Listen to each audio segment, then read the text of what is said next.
আপনার বাণিজ্য উপদেষ্টা বলছে আমি কি জাদুর কাঠি যে আমি বললেই যে বাজার কমায় দিতে হবে? কেন সেই এই কথা কিভাবে বললো? সিগারেটের প্যাকেটে বাড়ছে 15 থেকে 20 টাকা। আপনি কোন জিনিসের দাম বাড়েনি দেখান তো আমাকে, বলতে পারবেন? এমন কোনো জিনিসে নাই যে মূল্যায়ন ভিত্তি হয় নাই, এমন কোনো জায়গায় নাই যে ইয়ে। আজকে এই যে কিছুক্ষণ আগে দেখেছেন এখানে একটা মিটিং হয়েছে, আমাদের পঙ্গু ভাইরা, আমাদের আহত ভাইরা, 24-এ গণ অভ্যুত্থানের যে আহত ভাইরা এবং নিহত ভাইরা এখানে ইয়া করেছে, মিটিং করেছে। কেন? আজকে আমরা যে রক্ত দিয়েছি, আহত হয়েছি, নিহত হয়েছি, আপনাদের ম্যান্ডেট দিয়ে সে বসাইছি, আমাদের খোঁজ খবর না নিয়ে আপনি ওই হামলাকারীদেরকে আপনার ডাইনে বামে বসাইয়া আজকে আপনি ভারতের এজেন্ট হয়ে কাজ করবেন, এটা তো বাংলার জনগণ মেনে নিতে পারে না। আজকে দেখেন, আজকে পঙ্গু ভাইদের কোনো জায়গায় কোনোভাবে চিকিৎসা ব্যবস্থা কোনো রকম এই সরকার এখনো পর্যন্ত নেয় না। কেন? আমরা কি এই রাজপথে থেকে তারাও পঙ্গু হয় নাই? এই রাজপথে থেকে তারা আহত হয় নাই, নিহত হয় নাই?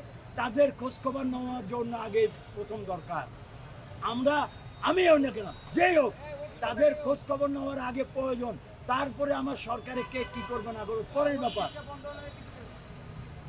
আর আরেকটা জিনিস বলতে চাই, বর্তমান সরকারকে যে আমরা বসেছি, সে আমাদের ভোটের অধিকার, ভাতের অধিকার, কথার অধিকার, সুন্দরভাবে একটা পরিবেশ পূর্ণ করে দিয়ে ভোটের অধিকার দিয়ে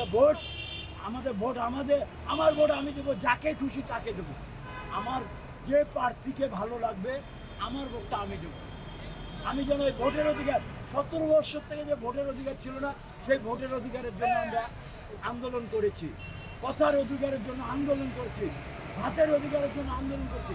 আমরা কোনোটাই সফল হতে পারিনি এখনো। কেননা ভারতীয় বর্ডারে যান, এখনো আমাদের ভাই, আমাদের বোন গুলি খেয়ে মারা যায়, তারের বেলাতে ঝুলে যায়। কেন? এখনো এটা কেন বন্ধ করতে পারে না?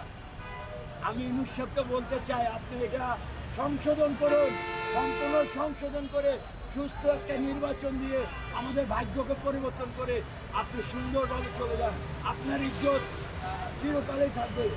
আর যদি সুন্দর না চালাতে পারেন, আপনি আমলা কামলা দিয়ে চলাইতে চান দেন, তাহলে আপনাকেও শেখ হাসিনার মতো হতে হবে, আপনাকেও শেখ হাসিনার মতো পালিয়ে যেতে হবে। ইউনূস সরকার, ইউনূস সাহেব ভুলে যেন না, বাংলার জনগণ এখন মূর্খ নয়, বাংলার জনগণ সব কিছু, এই যে আমাদের মতো রিক্সাওয়ালারাও কম বেশ বুঝে, রাজনীতি মিথ্যানীতি এটা সবাই জানে। কিন্তু আপনি এমন কিছু করেন না যে বাংলার জনগণ আপনার উপরেও খেপে যায় শেখ হাসিনার মতো। আপনি এখনো এই যে আপনার